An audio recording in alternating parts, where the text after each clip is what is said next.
Seems like common sense to me that it would be a suspicious death, and I don't understand why the police would rule it a non-suspicious death. On Sunday afternoon, the Indigenous and non-Indigenous community came together to mourn the death of Chelsea Poorman, who was found at this vacant property by a contractor on April 22nd.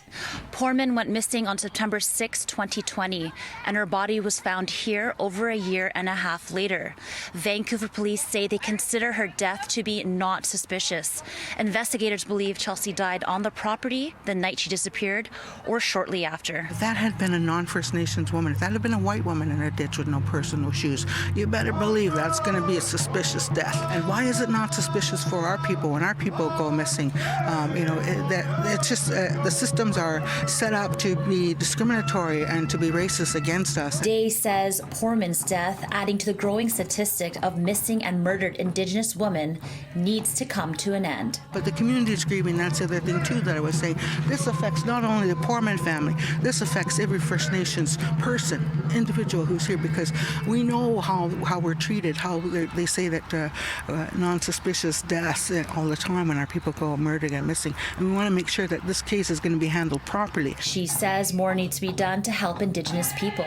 To the non-Indigenous people who are joining us today here, we need an army of non-Indigenous people supporting us and coming and standing beside us and helping us through this mess. It's a horrible, horrible mess that we're in, and all Canadians can take a part in making sure that those calls for justice are looked at. Day, who is a member of the Sister Watch with the VPD, says more transparency and accountability needs to be done by policing authorities. What needs to happen is we need to have a Sister Watch that's led by the people and for the people, that's Indigenous woman managed and led. Right now that committee sits with Chief Palmer. He chairs that committee, Adam Palmer. She says the current system is broken. And it's not working. There's no deliverables, there's no outputs, So, we need to change that around and to be able to have some outcomes and some deliverables. Remember, you're not alone. Trying to get the news, to see that she matters. Her whole family's hearts are shattered. Police barely investigate or calculate. Community and family left to navigate.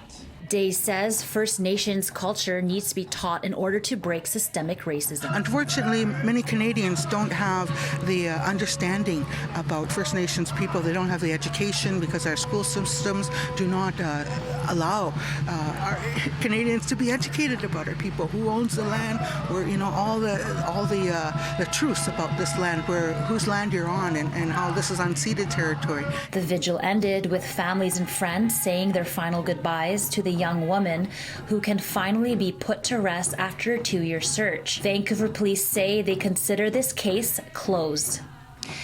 In Vancouver, Angela Bauer, City News.